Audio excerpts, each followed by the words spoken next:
Hello दोस्तों, super science एवं arts classes में यूट्यूब चैनल में आप लोगों को स्वागत है। मैं सुबोध सर आज 9/5/2026 को इतिहास स्टार्ट करने वाले हैं। इतिहास सबसे पहले आज मैं बहुत दिनों के बाद आप लोगों को यूट्यूब पर क्लास ले रहे हैं। सबसे पहले नए स्टूडेंट और पुराने स्टूडेंट जितने भी जुड़े हैं यूट्यूब चैनल को सब्सक्राइब कर लें। चलिए सबसे पहले आज कुछ इतिहास के बारे में बताते हैं। इतिहास क्या है और इतिहास का पिता किसे कहा जाता है? इतिहास जो प्राचीन युग में घटित घटनाओं को अध्ययन करते हैं उसे हम इतिहास कहते हैं। प्राचीन युग में घटित घटनाओं को जो अध्ययन करते हैं उसे हम क्या कहते हैं? इतिहास कहते हैं। इतिहास का पिता हेरोडेटस को कहा जाता है। किसे कहा जाता है? हेरोडेटस। याद रखिएगा, इतिहास का पिता किसे कहा जाता है? हेरोडेटस। इतिहास का शाब्दिक अर्थ होता है इति प्लस हा प्लस आस। इतिहास यही ना होता है, इति प्लस हा प्लस आस। इतिहास है ना? इतिहास का शाब्दिक अर्थ होता है। भारतीय इतिहास का जनक मेगास्थनीज को कहा जाता है। भारतीय इतिहास का जनक किसे कहा जाता है? मेगास्थनीज को कहा जाता है ना? याद रखिएगा, भारतीय इतिहास का जनक किसे कहा जाता है? मेगास्थनीज को। आप लोगों को क्लास 10th में इतिहास अध्याय 1 में आप लोगों का चैप्टर का नाम है यूरोप में राष्ट्रवाद। क्या है चैप्टर का नाम? यूरोप में राष्ट्रवाद। आज भाग 1 मतलब पहला दिन। पहला दिन में आप लोगों को यूरोप में राष्ट्रवाद। सबसे पहले यूरोप क्या है ना? यूरोप एक महादेश है। क्या है? यूरोप एक महादेश है। महादेश कितने हैं? पृथ्वी पर कुल कितने महादेश हैं? पृथ्वी पर कुल 7 महादेश है ना? पृथ्वी पर कुल कई महादेश है? 7 महादेश है ना? याद रखिएगा, पृथ्वी पर कुल 7 महादेश है।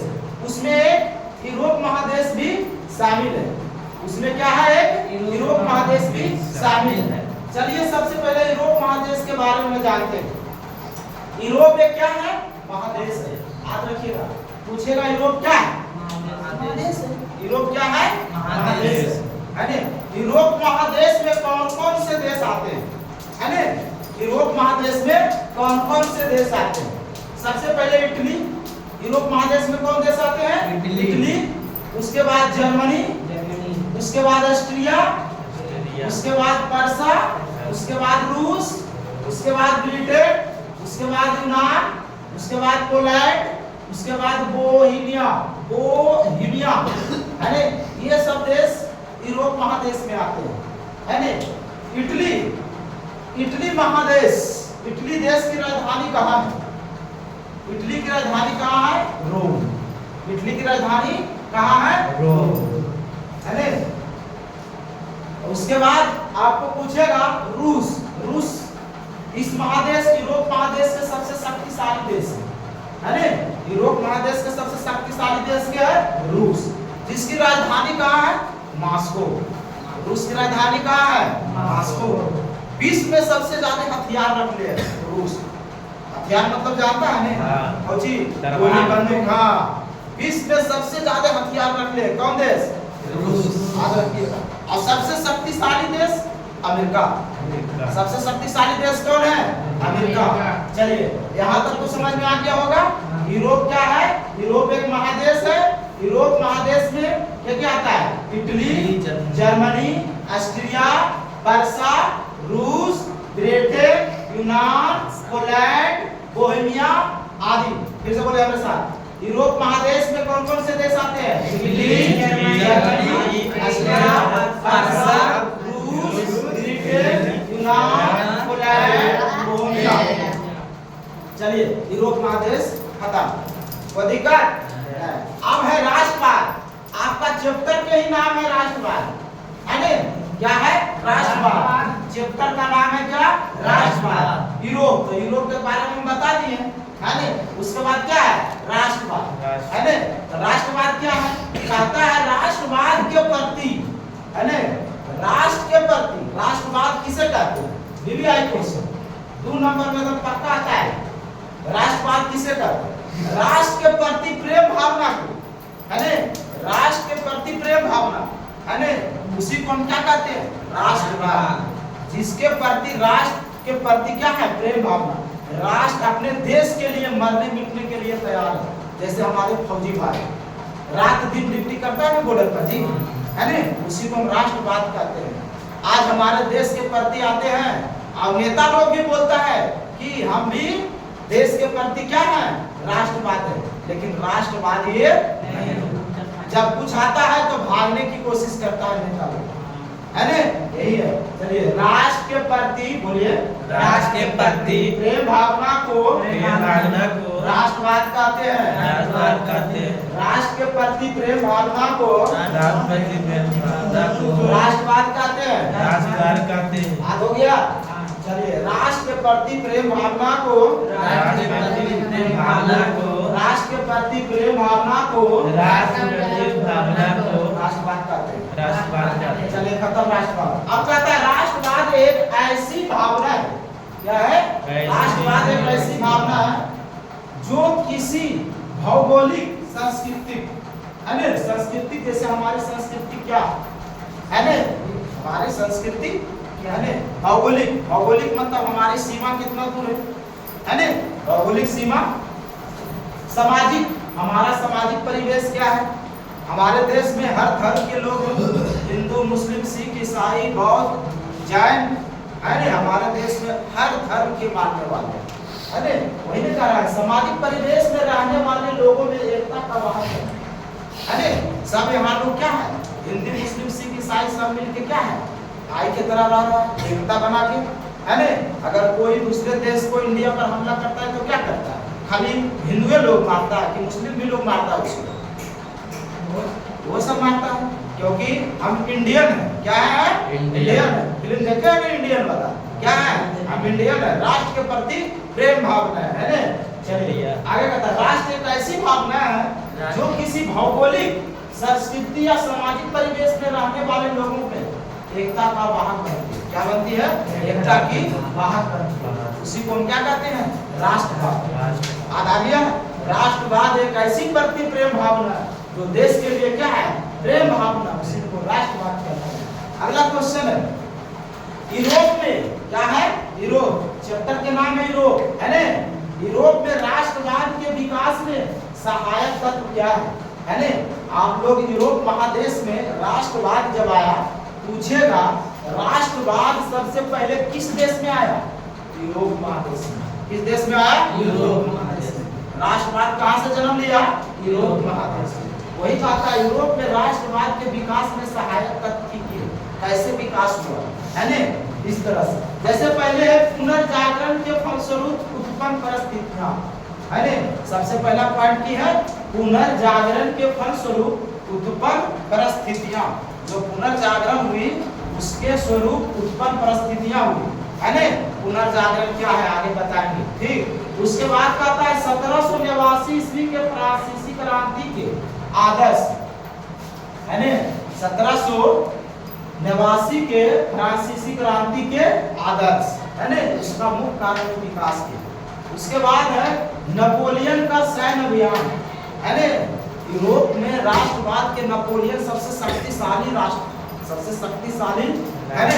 क्या था? राजा था, सबसे शक्तिशाली। उस समय सबसे ज्यादा सेना था नेपोलियन। नेपोलियन पूरा विश्व को जीत लिया। सोच लो, नेपोलियन पूरा विश्व को जीत लिया अपने सैन्य अभियान से। सैन्य मतलब समझता है ना? सैनिक से, सैनिक, हाँ, अपने सैनिक से, है ना? पूरा विश्व को क्या किया था? जीत लिया था, उसी को कहा है नेपोलियन के सैन्य अभियान। सैन्य अभियान मतलब सबसे शक्तिशाली। अभी सबसे ज्यादा विश्व में किस देश के पास सेना है? पूरा विश्व में किस देश के पास सबसे ज्यादा सेना है? सीधा बढ़िया रूस में, चीन के पास। हाँ, सबसे ज्यादा सैनिक किसके पास है? चीन के पास। भारत के पड़ोसी देश है ना। अब भारत क्या है, जनगणना में उसको, जनसंख्या में उसको पीछे छोड़ दिया। किसको? चीन को। सबसे पहले पूरा विश्व में जनसंख्या किसका था? चीन का।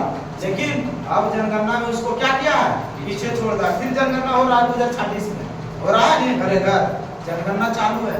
इस तरह से नेपोलियन का सैन्य जनगणना के मतलब होता है हर आदमी को गिना जाता है। हाँ, कितना आदमी है उसमें, कितना परिवार है आपके घर है ना। वो सरकार को डाटा दिखाता है कि इस घर में इतना परिवार है। हाँ, डाटा उसको मालूम है ना, खत्म हो जाएगा तो कम है। जनगणना मतलब वही हुआ, कितना कमा कितना बढ़ा। 10 साल के बाद जनगणना होता है ना। इस गांव में कितना जनसंख्या बढ़ा है कि कमा, वही कहता है। चलिए आगे बताइए, नेपोलियन का सैन्य अभियान क्या है? नेपोलियन का सैन्य अभियान।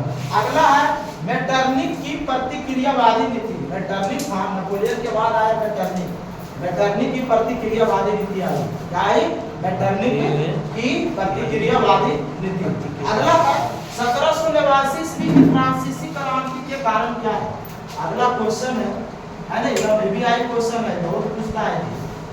1789 ईस्वी के फ्रांसीसी क्रांति के कारण की है।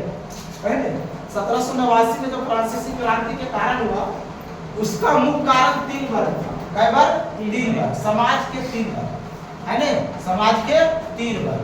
सबसे पहला था कुलीन वर्ग, पादरी। पहला वर्ग की था पादरी है ना। पहला वर्ग क्या था? पादरी है ना।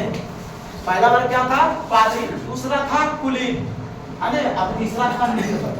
निम्न वर्ग में जैसे हम लोग आए है ना, से फर्क से बैठो, सीधा उधर में उसमें सर क्या क्या है? अरे उधर वीडियो, अरे इधर वाला वीडियो बन रहा है। पहला था पादरी वर्ग है ना, दूसरा था कुलीन वर्ग और तीसरा था निम्न वर्ग। निम्न वर्ग में हम लोग आते थे उस समय। हम लोग को बहुत छोटा समझा जाता था। जब हमारे देश में अंग्रेज था तो हम लोग को तुच्छ समझता था है ना। जे आता था, जे काम करवाता था हम लोग से है ना। इस तरह से वही था 1789 की फ्रांसीसी के क्रांति के 3 वर्ग। समाज में कई वर्ग? 3 वर्ग है ना। कौची पादरी, कुलीन और निम्न वर्ग है ना। तीनों वर्ग के बीच काफी असमानता थी। तीनों वर्ग की क्या भी थी? काफी असमानता थी, अभी भी है। उच्च वर्ग, निम्न वर्ग, मध्य वर्ग है ना। उच्च वर्ग के हैं, अरे हमारे अंबानी भाई उच्च वर्ग है ना। अंबानी भाई, धीरू अंबानी, मोदी जी उच्च वर्ग के अंतर्गत आएंगे। हम लोग किसके अंतर्गत आएंगे? निम्न वर्ग है ना। मध्य वर्ग, तुम लोग आएगा निम्न वर्ग के अंतर्गत, हम लोग आएंगे किनके अंतर्गत? मध्य वर्ग के अंतर्गत। इस तरह से अभी भी 3 वर्ग बांट दिया है। आगे कहता है दूसरा पॉइंट है ना, निम्न वर्ग। तीनों वर्ग के बीच काफी असमानता थी है ना। उसके बाद कहता है दूसरा, फ्रांस का राजा लुई 16वां। फ्रांस का राजा क्या था उस समय? लुई 16वां। निरंकुश शासक था। क्या था?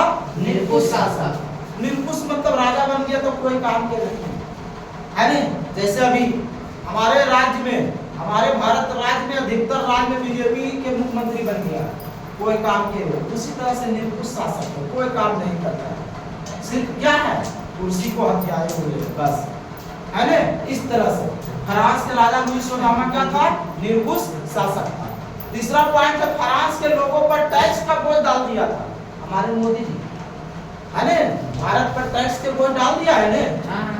खाने पीने वाला पर टैक्स, कपड़ा खरीदिए उस पर टैक्स, हर चीज पर टैक्स। तो उसी तरह से जब राजा बना ने तो पूरा फ्रांस को तबाह कर दिया। जैसे हमारे मोदी जी क्या किए हैं?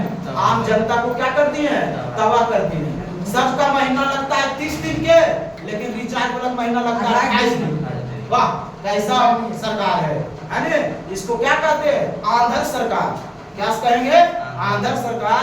और बहिर जनता है कि नहीं? इसको क्या बोलेंगे? बहिर जनता। आंधर जनता भी है, जनता भी इसके पीछे कोई आवाज नहीं उठाता है। हाँ, सब है, हम लोग तो सब उसी के अंतर्गत आ रहे हैं। तो फ्रांस के लोगों पर टैक्स का बोझ अधिक हो गया है ना। फ्रांस के बोझों लोगों पर क्या हो गया, टैक्स का बोझ अधिक हो गया। अगला क्वेश्चन है 1789 ईस्वी की फ्रांसीसी क्रांति के परिणाम क्या था। ये क्वेश्चन है, जितना भी यहाँ सब क्वेश्चन है इसमें लिखा कहता 1789 की फ्रांसीसी क्रांति के परिणाम क्या था। पहला शुरू है लुई 16वां का राजशाही का अंत हो गया। 1789 में जो लुई 16वां का जो राजा था उसका अंत हो गया। जैसे हमारे अभी बंगाल में चुनाव हुआ है ना, ममता दीदी क्या हो गई, खलास हार गई कि नहीं। उसी तरह से लुई 16वां का राज शासन क्या कर दिया, खत्म कर दिया। हमारे मोदी जी हट गई है, शपथ ग्रहण भी हो गया है। हाँ, सुधेंशु अधिकारी शपथ ग्रहण भी ले लिया बीजेपी का। अरे लुई 16वां का राजशाही का क्या हो गया, अंत हो गया। बेचारा को कहानी खत्म कर दिया, जैसे ममता को भी क्या कर दिया, खत्म कर दिया। अरे जनतंत्र का स्थापना हुआ, जनता का शासन आ गया। किसका शासन आ गया, जनता का शासन आ गया। अगला पॉइंट है यूरोप के देशों में राष्ट्रवाद का प्रचार हुआ। जैसे हमारे भारत देश में राष्ट्रवाद का प्रचार हो रहा है ना। हमारे देश में क्या है, राष्ट्रवाद का प्रचार। तो इसी यूरोप के देशों में क्या हुआ, राष्ट्रवाद का प्रचार। अगला है नेपोलियन युग। अगला कौन सी है, नेपोलियन युग। इससे क्वेश्चन आता है, नेपोलियन युग को ध्यान रखिएगा है ना। यूरोप में सबसे शक्तिमान क्या था, नेपोलियन है ना। आप रखिएगा, पूछेगा यूरोप महादेश में सबसे शक्तिशाली क्या था, नेपोलियन। नेपोलियन याद रखिएगा। नेपोलियन का जन्म हुआ 1804 ईस्वी में। नेपोलियन का जन्म कब हुआ, 1804 ईस्वी में। 1815 ईस्वी तक राज किया है ना। 1815 ईस्वी तक राज किया। नेपोलियन ने 1804 ईस्वी में फ्रांस का सम्राट बन गया। सॉरी, जन्म नहीं हुआ। नेपोलियन ने 1804 ईस्वी में फ्रांस का कोच बन गया, सम्राट बन गया है ना। नेपोलियन ने 1804 ईस्वी में फ्रांस का सम्राट बन गया। आपको ऑब्जेक्टिव में पूछेगा यहाँ से कि नेपोलियन ने फ्रांस का सम्राट कब बना, फ्रांस का राजा कब बना, 1804 ईस्वी में है ना। नेपोलियन ने फ्रांस का सम्राट कब बना, 1804 ईस्वी में। अगला 1804 ईस्वी में नेपोलियन संहिता लागू कर दिया है ना। नेपोलियन ने क्या कर दिया, नेपोलियन संहिता लागू कर दिया। कब, 1804 में। सुनो, 1804 में फ्रांस के राजगद्दी पर बैठा और 1804 में नेपोलियन संहिता। आपको पूछेगा नेपोलियन संहिता किसने लागू किया, नेपोलियन बोनापार्ट ने। कब किया, 1804 ईस्वी में है ना। नेपोलियन ने फ्रांस की गद्दी पर कब बैठा, 1804 ईस्वी में। अगला है 1815 ईस्वी में नेपोलियन वाटरून के युद्ध में हार गया है ना। एक युद्ध हुआ, वाटरून का युद्ध हुआ, उसमें नेपोलियन बोनापार्ट कुछ हो गया, हार गया। सोचिए, इतना सैनिक रहते हुए भी हार गया नेपोलियन है ना। किसी को नहीं कहा जा सकता कि हम क्या हैं, ताकतवर है ना। जैसे भी हमारे नरेंद्र मोदी जी क्या करते हैं, अपने आप में क्या है, बहुत घमंड है कि हमको क्या है, हमको कोई नहीं हरा सकता। हाँ, आएगा समय बाबू, सब आप भी हारिएगा है ना। इस तरह से अब मित्र राष्ट्रों ने नेपोलियन को कैद कर है ना सेंट हेलेना नामक टापू पर रख दिया।